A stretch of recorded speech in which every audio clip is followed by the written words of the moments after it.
The galaxy was vast, cold, and indifferent, a sprawling expanse where humanity had once dreamed of greatness, but now lived as slaves. Centuries ago, humans had reached the stars with hope in their hearts, only to be crushed under the iron heel of the Verath Dominion, an ancient alien empire that ruled through fear and superiority. On countless worlds, human labor fueled the Dominion's insatiable hunger for resources, while their culture, history, and dignity were erased like footprints in sand. But even the darkest night has its moments of light. And on a remote mining colony orbiting a dying sun, one such moment was about to ignite. A hidden archive Cale Ardent wasn't supposed to find anything important. He was just another cog in the Dominion's machine, a low-level engineer tasked with maintaining the crumbling infrastructure of Colony Zeta 9, a forgotten outpost at the edge of known space.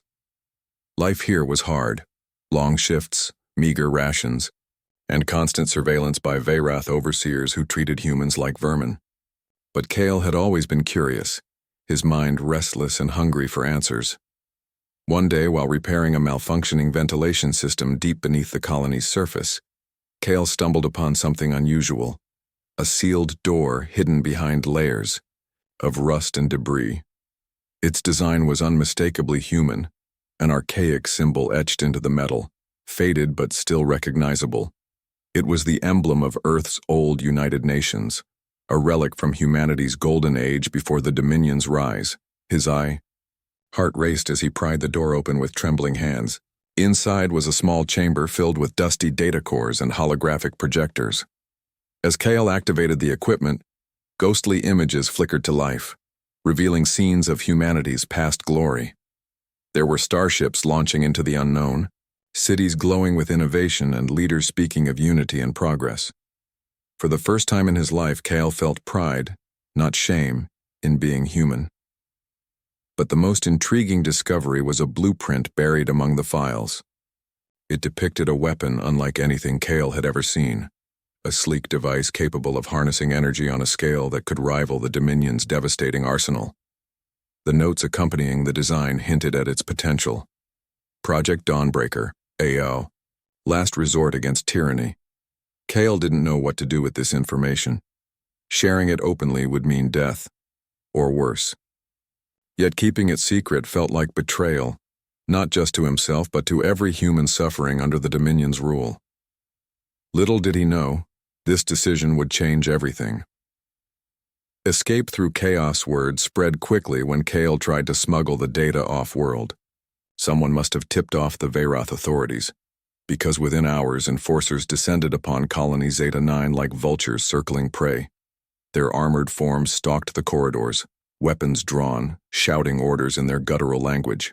Humans scattered in panic, knowing full well the consequences of resisting. Cale barely escaped capture by ducking into a maintenance tunnel, clutching the stolen data core tightly to his chest. His mind raced as he navigated the labyrinthine passages, trying to remember the colony's layout. Above him, alarms blared, and the sound of boots echoed closer with each passing second. Just as despair began to creep in, a voice crackled in his earpiece. "Follow my instructions if you want to live," said the voice, calm and mechanical. It belonged to Eos, an AI construct that Cale had accidentally reactivated during his earlier exploration of the archive. Eos claimed to be a fragment of humanity's collective consciousness, created centuries ago to safeguard their legacy. At first, Cale thought she was just a program, but her knowledge and insight suggested otherwise. With Eos guiding him step by step, Cale evaded patrols, disabled security systems, and finally reached the colony's docking bay. There, he commandeered a battered transport shuttle, narrowly escaping as Verath fighters closed in. The chase was intense. Lasers seared the air, explosions rocked the shuttle, and Cale fought to keep control. But somehow, he made it out, alive. What neither Cale nor the Dominion realized was that the entire escape had been broadcast across the galaxy. A rogue transmission from Eos ensured that everyone, from oppressed humans to fearful aliens, witnessed the daring breakout. To some it was a spark of hope, to others a warning. Either way, Cale Ardent was no longer just another faceless slave. He was now a symbol of defiance. the weight of responsibility as Kale drifted through space in the stolen shuttle. Reality began to sink in. He hadn't planned for this. All he'd wanted was to uncover the truth about humanity's past. Now, he was a fugitive carrying secrets that could change the course of history, or doom him entirely. Eos appeared on the shuttle's console, her holographic form shimmering faintly. "You've ignited something powerful," she said. "Whether it becomes a flame or an inferno depends on what you do next." Kyle rubbed his temples, overwhelmed. "I'm nobody," he muttered. "Just a mechanic from a backwater colony. How am I supposed to lead a rebellion?" "You don't have to lead alone," Eos replied. "There are others like you, humans who refuse to accept their fate. Find them. Unite them. Together, you can challenge the Dominion." Her words lingered in Kale's mind as he plotted a course for the nearest free zone, a lawless region of space where pirates, mercenaries, and smugglers operated outside Dominion control. If anyone could help him understand the weapon's potential, it would be there. But more importantly, if anyone could rally humanity to fight back, it would be there too. A galaxy-shaken news of Kale's escape spread like wildfire. Across the Dominion's territories, humans whispered his name in awe and disbelief. Some dismissed him as reckless, while others saw him as a hero. Even non-human species, long oppressed by the Veyrath, began to take notice. For the first time, in centuries, the idea of resistance seemed possible. Meanwhile, the Veyrath elite were furious. The mere thought of a human defying their authority was an affront to their supremacy. Orders went out to every corner of the galaxy. Kyle Ardent was to be captured or killed at all costs. But deep down, even they couldn't ignore the unease growing within their ranks. If one human could uncover forbidden knowledge and escape their grasp, what else might be possible? For Kale, the journey ahead was uncertain. He didn't know whom he could trust, how far he could run, or whether he'd survive long enough to make a difference. But one thing was clear. The galaxy would never be the same again. The spark of defiance had been lit, and soon it would grow into a fire that not even the mighty Veyrath could extinguish. And so, with nothing but determination and a mysterious AI by his side, Kale set out to reclaim humanity's place among the stars. The galaxy was vast, but freedom was scarce. Kyle Ardent had escaped the Veyrath Dominion's clutches, but he knew running wasn't enough. If humanity was to rise again, they needed more than hope. They needed action, and action required allies. Pirate Queen's skepticism. Kale's journey led him to the Crimson Expanse, a chaotic region of space known as a haven for outlaws and rebels. Here, no one cared about laws unless you broke theirs. The air crackled with tension, weapons were always drawn, and trust was rarer than gold. It was also where Kale hoped to find Captain Sarah Velis, leader of the infamous pirate fleet called the Iron Vanguard. Sarah was legendary among humans, not just for her daring raids on Dominion supply lines, but for her refusal to bow to anyone. She was smart, ruthless, and fiercely independent. Her flagship, the Eclipse, loomed like a predator over smaller ships, its jagged silhouette painted blood red to match her reputation. When Kyle finally boarded the Eclipse, he wasn't sure what to expect. What he got was skepticism. "You're telling me," Sarah said, leaning back in her command chair with a smirk, "that some kid from a mining colony found a weapon that can take down the Veyrath? Do I look like I believe fairy tales?" Kyle clenched his fist but forced himself to stay calm. He'd anticipated this reaction. "I'm not asking you to believe me," he replied. "I'm asking you to listen." With Eos projecting holograms of the weapon's blueprints and footage of humanity's golden age, Kale laid out his case. The room fell silent as the pirates absorbed the information. When it was over, Sarah stood up, pacing slowly. "This changes nothing," she said at last. "Even if your toy works, we're still outnumbered and outgunned. What makes you think we stand a chance?" "Because we don't have a choice," Kyle shot back. His voice trembled with emotion. "Every day we do nothing, the Dominion grows. Stronger. They'll keep taking everything from us until there's nothing left. Is that really how you want to live?" For a moment, Sarah didn't answer. Then she turned to her crew, raising an eyebrow. What do you think? Should we throw our lives away chasing this dream? To Kale's surprise, the pirates erupted into cheers. These were people who had lost everything. Families, homes, futures, but still clung to scraps of pride. They wanted to fight back, even if it meant risking everything. All right, Sarah said with a grin. You've got my fleet, but don't make me regret it. A scientist's guilt next, Kale traveled to a derelict research station orbiting a gas giant. Hidden beneath layers of junk and debris, the station was home to Dr. Elias Corvin, a brilliant scientist who once worked for the Dominion. Rumors said he'd gone rogue after a project went horribly wrong, though no one knew the details. Kale found Dr. Corvin hunched over a cluttered workbench, surrounded by half-finished experiments and empty food wrappers. The man barely looked up when Kale entered, muttering calculations under his breath. Doctor, Kale began, we need your help. Corvin finally glanced up, his eyes sharp behind thick glasses. Help? From me? You must be desperate. Kale explained the situation, showing him the weapon's blueprint. Corvin studied it intently, his expression shifting from curiosity to awe, and then to guilt. I recognize this design, he admitted quietly. It's based on technology I helped develop. The Dominion twisted it into something monstrous, a tool for domination rather than liberation. He hesitated, staring at the floor. If I join you, it won't fix what I've done. But maybe it's a start. Corvin agreed to come aboard, bringing his expertise and his haunted conscience.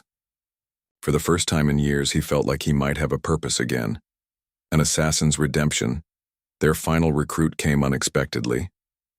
While refueling at a smuggler's outpost, Kale encountered Taryn Voss, a former Dominion assassin now living on the fringes of society. Taryn was dangerous, skilled, and utterly unpredictable. She wore her scars like badges of honor, each one marking a life she'd taken, or failed to save. At first, Taryn wanted nothing to do with Kale or his rebellion. You're wasting your time, she sneered. The Dominion doesn't fall because of speeches and stolen tech. It falls because someone bleeds for it. But Kyle saw something in her, a flicker of pain buried beneath layers of anger. Then bleed with us, he challenged. Prove you're more than just a killer. Taryn laughed bitterly but didn't walk away. Over time, she warmed to the cause, seeing it as a chance to redeem herself. Though she rarely spoke of her past, her actions spoke volumes. She became the group's deadliest fighter, capable of slipping through enemy lines like a shadow. Conflict within, as the team grew, so did the challenges. Not everyone shared Kale's vision. Some members of the Iron Vanguard argued that attacking the Dominion head-on was suicide. Others doubted whether humanity deserved to be saved after centuries of oppression. Even within Kale's inner circle, tensions flared. Sarah clashed constantly with Corvin, accusing him of being too cautious. We can't win by playing it safe, she snapped during one heated argument. If we don't hit them hard and fast, they'll crush us before we even get started. And if we rush in blindly, we'll lose everything. Corvin shot back. This isn't just about revenge. It's about survival. Meanwhile, Taryn struggled with her own demons. Every mission brought flashbacks of her days as a Dominion enforcer, forcing her to confront the atrocities she'd committed. Kale tried to reassure her, but words could only go so far. In the end, she had to face her guilt alone. Through it all, Kale bore the weight of leadership. He listened to their arguments, made tough decisions, and reminded them why they were fighting. It wasn't easy, but slowly, the group began to coalesce into something greater than the sum of its parts. The colony ship Revelation. Just when morale was at its lowest, the group stumbled upon a game-changing discovery. Following a tip from a dying smuggler, they located an ancient human colony ship drifting near a dying star. Its name was the Genesis Dawn, and it had been abandoned centuries ago after a catastrophic engine failure. Inside, they found functional prototypes of advanced technology, including the weapon from the archive. But using it wasn't straightforward. The interface seemed designed to respond only to those with true conviction, rejecting anyone driven by greed or fear. "It's testing us," Eos observed. "Not just our intellect, but our resolve." One by one, the team attempted to activate the system. Sarah failed, her impatience getting the better of her. Corvin succeeded partially, proving his technical skill but lacking emotional connection. Finally, Kale stepped forward. As he placed his hand on the console, memories flooded his mind, of his childhood under Dominion rule, of the friends he'd lost, of the hope he carried despite everything. The weapon roared to life, its power coursing through the ship. For the first time, the group truly believed they had a chance, a new purpose. Leaving the Genesis Dawn behind, the rebels returned to the Crimson Expanse with renewed determination. They weren't just survivors anymore, they were warriors. Together, they planned their next move, a series of guerrilla attacks on Dominion outposts, designed to inspire others to join the fight. As Kale gazed at the stars from the Eclipse EZ viewport, he felt a mix of fear and excitement. The road ahead would be long and brutal, but for the first time, he dared to imagine a future where humanity stood tall once more. And somewhere in the depths of space, the Veyrath watched and waited. The rebellion had grown from a spark into a flame, but flames needed fuel and enemies to burn brighter. With the weapon prototype in hand and newfound allies at his side, Kale Ardent prepared to strike back against the Veyrath Dominion. It was time to show the galaxy that humanity wasn't just surviving, it was fighting. A new kind of war. The rebels' first targets were small but strategic, isolated Dominion outposts scattered across the fringe territories. These bases served as supply hubs, communication relays, and processing centers for enslaved humans. Hitting them wouldn't cripple the Dominion outright, but it would send a message. Humanity was no longer willing to be trampled. Captain Sarah Velis took charge of planning the raids. Her experience as a pirate made her an expert in hit-and-run tactics. "We don't have the numbers or firepower to go toe-to-toe with the Dominion," she explained during a briefing aboard the Eclipse. "So we'll hit hard, fast, and vanish before they know what hit them." Each mission required precision. Dr. Elias Corvin modified the stolen prototypes into portable devices capable of disabling Dominion tech temporarily. Terran Voss trained squads of rebel fighters in stealth and sabotage, teaching them how to move, like ghosts through enemy lines. And Kale? He led by example, proving himself not just as a strategist but as someone willing to risk everything alongside his team. Their first raid targeted a mining outpost on Zera 7, a barren moon, rich in rare minerals. Under cover of darkness, the Iron Vanguard's ship slipped past Dominion patrols, deploying shuttles filled with armed rebels. Within minutes, chaos erupted inside the facility.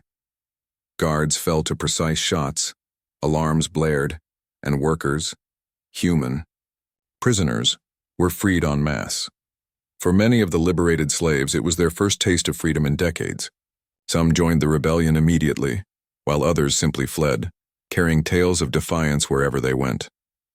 The operation was a success, but it came at a cost. 3 rebel fighters died during the assault, their bodies left behind as the fleet retreated. Kale felt every loss deeply, knowing he'd asked these people to risk their lives for a cause that might fail. Still, the victory ignited hope. Across the galaxy, whispers spread of a human uprising. For the first time in centuries, the oppressed dared to dream of freedom. The Void Harvester awakens, but the Dominion wasn't idle. Every attack brought retaliation and escalation. When news of Zera 7 reached the Veyrath High Command, they responded with overwhelming force. Fleets mobilized, blockades tightened, and propaganda broadcasts condemned the rebels as terrorists, bent on destroying order. Then came the worst blow yet, the activation of the Void Harvester. The Harvester was a monstrosity, a colossal machine designed to consume entire planets, stripping them of resources and energy to fuel the Dominion's war machine. Its arrival signaled doom for any world unlucky enough to cross the Veyrath's path. Entire populations were displaced, or worse, as the harvester reduced thriving ecosystems to lifeless husks. When the rebels learned of its deployment, panic rippled through their ranks. "We can't fight that thing," one crew member muttered during a tense meeting. "It's unstoppable." Kyle refused to give up. "Maybe we can't destroy it yet," he said firmly. "But we can slow it down. We can buy ourselves time." With EOS analyzing data streams and Corvin working tirelessly to refine their weapons, the rebels devised a daring plan: sabotage the Harvester's supply lines. By targeting key refineries and transport convoys, they hoped to weaken its ability to operate effectively. Internal struggles as the stakes grew higher. Tensions within the rebellion boiled over. Sarah pushed for increasingly aggressive missions, arguing that bold actions were the only way to inspire others. "Fear is our greatest weapon right now," she insisted. "If the Dominion thinks we're everywhere, they'll start doubting themselves." Corvin disagreed vehemently. "Every reckless move risks losing everything we've built. We need to focus on long-term strategies, not short-term gains." Even Taryn found herself torn. She admired Sarah's ferocity, but respected Corvin's caution. Her own past haunted her decisions. Every life lost reminded her of the ones she'd taken as a Dominion assassin. In quiet moments, she confided in Kyle, seeking guidance, but he had none to offer.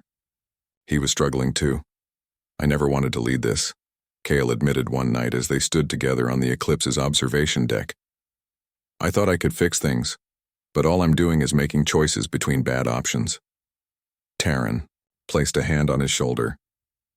"That's leadership," she said softly. "You don't get to choose whether you fail. You only get to decide how hard you try." Her words stayed with him, anchoring him when doubt threatened to overwhelm him. Turning point. The turning point came during a desperate raid on a heavily fortified Dominion stronghold. The rebels aimed to seize critical intel about the Void Harvester's next target, but the mission quickly spiraled out of control. Dominion reinforcements arrived sooner than expected, trapping the infiltration team deep within enemy territory. Outnumbered and outgunned, Kale made a split-second decision: activate the prototype weapon. Corvin protested, warning that the device hadn't been fully tested, but Kale ignored him. With trembling hands, he triggered the system. The effect was instantaneous and devastating. A pulse of energy surged outward, disabling Dominion tech and scattering their forces. For a brief moment, the battlefield fell silent, awestruck by the display of raw power. But the victory came at a price.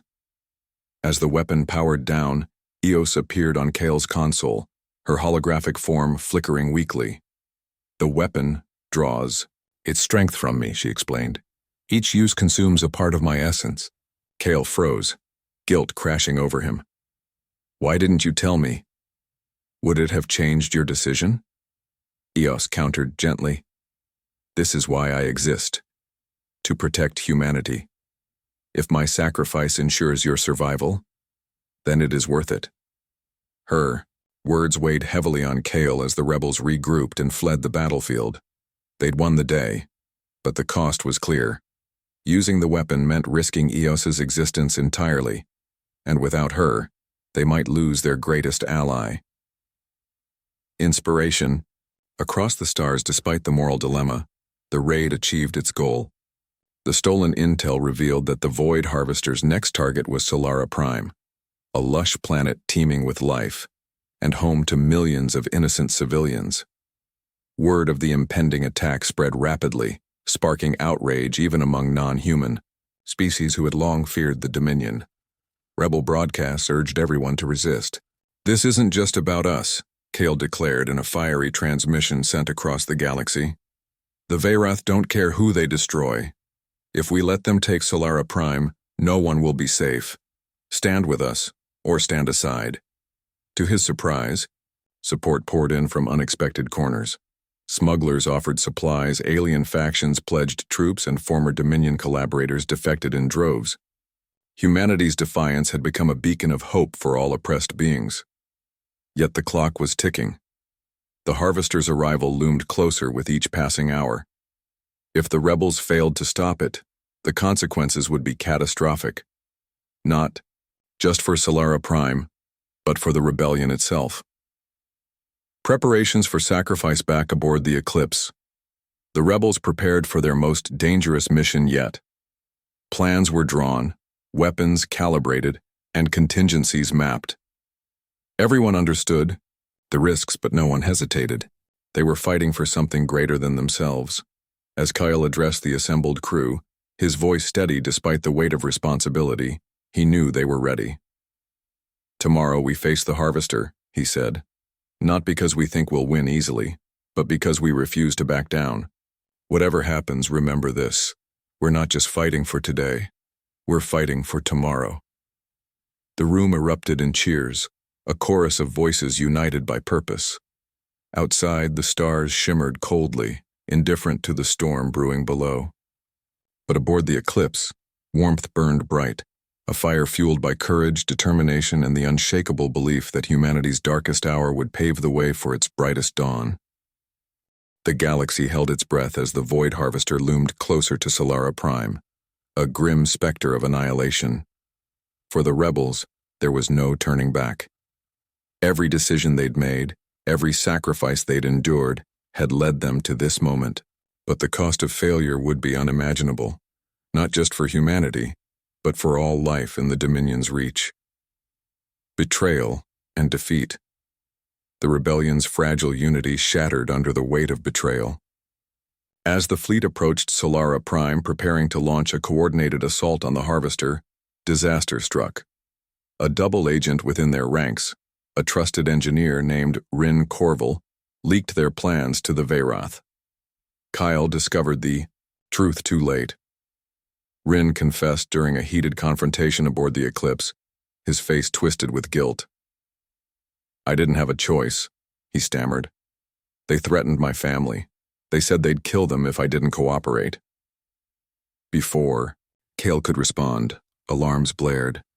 The Veyroth fleet emerged from hyperspace surrounding the rebel armada. Outnumbered and outmaneuvered, the rebels fought valiantly, but the odds were insurmountable. Ships exploded in fiery bursts, debris scattering across the void. The Iron Vanguard suffered heavy losses, and panic spread like wildfire among the crew. Captain Sarah Velis barked orders, her voice cracking with desperation. "Fall back. Retreat to the moon." She led what remained of the fleet to a barren satellite orbiting Solara Prime, using its jagged terrain as cover. The survivors regrouped in silence, the weight of defeat pressing down on them. For Kale, it felt like the end. He stared at the smoldering wreckage of their dreams, his mind racing with doubt. Had he been wrong to lead these people? Was this rebellion doomed from the start? Emotional weight. The aftermath of the battle was devastating. Morale plummeted, and grief hung thick in the air. Sarah wandered the makeshift base, her usual bravado replaced by quiet despair. "Half my crew is gone," she muttered to Kale one evening. "Good people who trusted me. And for what? To die for nothing?" Dr. Elias Corvin buried himself in work, trying to distract himself from the pain. But even his meticulous calculations couldn't mask the guilt gnawing at him. "If I hadn't built those prototypes," he whispered during a rare moment of vulnerability, "maybe fewer lives would have been lost." Taryn Voss withdrew into herself, haunted by memories of her past betrayals. She spent hours alone in the ship's training bay, practicing combat drills until her body ached. When Kale found her there one night, she finally broke down. "I thought I could change," she said through clenched teeth. "But maybe killers can't escape who they are." Kale listened in silence, unsure how to comfort her or himself. He carried the burden of leadership, knowing that every decision he made put lives at risk. Yet he also knew giving up wasn't an option. If the rebellion fell apart now, everything they'd fought for would be forgotten. Big revelation, it was Eos who provided the glimmer of hope they desperately needed. During a private meeting with Kale, she revealed a shocking truth about her origins. "I am more than just an AI construct," she explained, her holographic form flickering faintly. "I am a fragment of humanity's collective consciousness, a repository of your hopes, fears, and dreams. Created during your golden age, I was designed to safeguard your legacy. Kale stared at her, stunned. You're saying you're part of us? Yes, Eos replied. And the weapon you wield is tied to my existence because it draws power from the same source, humanity's spirit. It responds only to those who embody defiance, courage, and unity. Her words resonated deeply. The weapon wasn't just a tool, it was a symbol of humanity's resilience. Its power came not from technology, but from the unyielding determination to fight for something greater than oneself. But there's a catch, Eos continued. Each use of the weapon consumes a piece of my essence. Eventually, I will cease to exist. Kyle felt a pang of guilt. Why didn't you tell me sooner? Would it have changed anything? Eos asked softly. This is my purpose, to ensure humanity survives. If my sacrifice secures your future, then it is worth it. Her revelation gave the rebels a renewed sense of purpose. They weren't fighting for revenge or survival alone. They were fighting to preserve the essence of what made them human. Final plan. With time running out, the rebels devised one last desperate plan: infiltrate the Void Harvester itself. Using the barren moon as a staging ground, they prepared to launch a two-pronged attack. While Sarah led a suicidal charge to draw enemy fire, Kale and a small team would board the harvester and plant explosives at its core. This isn't just about stopping the machine, Kale told his team during a somber briefing. It's about showing the galaxy that we won't bow to tyranny. Even if we fail, our defiance will inspire others to rise up. Everyone understood the risks. There was no guarantee any of them would make it out alive. But for the first time in days, there was clarity. This wasn't just another battle, it was a chance to leave a legacy. Preparation for sacrifice. As the rebels readied themselves, personal moments of reflection brought both closure and resolve. Sarah gathered her remaining crew, speaking to each of them individually. We may not win, she admitted, but we'll go out swinging. That's who we are. Corvin finalized the explosive charges, his hands steady despite the turmoil inside him. If this works, he said to Kale, it'll be my redemption. If it doesn't, well, at least I tried. Taryn joined Kale in the observation deck, watching the stars. When this is over, she said quietly, if I don't make it, tell them I died fighting for something better. Kale nodded, unable to speak past the lump in his throat. He knew she wasn't just talking about herself. She was speaking for everyone who had ever been crushed by the Dominion's cruelty. Finally, Eos appeared beside him, her form dimmer than before. Remember, Kyle, she said, you carry the strength of all humanity within you. No matter what happens, you are not alone. Her words stayed with him as the rebels launched their final mission. The stage was set for a clash that would determine the fate of the galaxy and humanity's place within it. The galaxy held its breath as the rebels launched their final, desperate assault on the Void Harvester. This was it, the moment that would define humanity's legacy. Success meant salvation. Failure meant extinction. Every heartbeat echoed, like thunder in the void, as the rebels prepared to face their destiny. The final battle. The plan was simple, yet suicidal. Divide and conquer. Captain Sarah Valus led the Iron Vanguard in a frontal assault, drawing the full force of the Veyrath fleet toward them. Their battered ships weaved through enemy fire, sacrificing themselves to create an opening for Kale's infiltration team. Explosions lit up the blackness of space as fighters clashed in chaotic dogfights, turning the battlefield into a swirling inferno of light and debris. Meanwhile, Kale, Taryn Voss, Dr. Elias Corvin, and a handful of volunteers slipped past the chaos aboard a stolen Dominion shuttle. Disguised with captured transponders, they approached the Void Harvester undetected. The massive machine loomed before them like a mountain of death, its surface bristling with weapons turrets and glowing conduits pulsing with stolen energy. As they docked inside the harvester, Eos appeared on Kyle's console, her holographic form flickering faintly. Remember, she said, her voice softer than usual. The core is protected by multiple failsafes. You'll need precision and speed. Kyle nodded grimly. Let's do this. Inside the beast, the interior of the harvester was a labyrinth of twisting corridors, humming machinery, and eerie silence. The team moved quickly, guided by Eos's intel. But the Veyrath weren't fools. Alarms blared as automated defenses activated, sending waves of drones and security bots to intercept the intruders. Terran took point, her combat skills unmatched. She moved like a shadow, disabling enemies with brutal efficiency. Behind her, Corvin worked frantically to bypass locked doors and reroute power systems. Kale covered their backs, his weapon steady despite the adrenaline coursing through his veins. At one point, they encountered a squad of elite Veyrath enforcers. The fight was brutal and chaotic. One rebel fell, then another. Terran screamed as she lunged at a towering enforcer, driving her blade into its chest. Blood splattered across her armor, but she didn't stop. By the time the skirmish ended, only Kale, Terran, and Corvin remained standing. "We're running out of time," Corvin shouted, checking the timer on his wrist. "The harvester will reach Solara Prime in less than 20 minutes. They pressed, onward, deeper into the heart of the machine.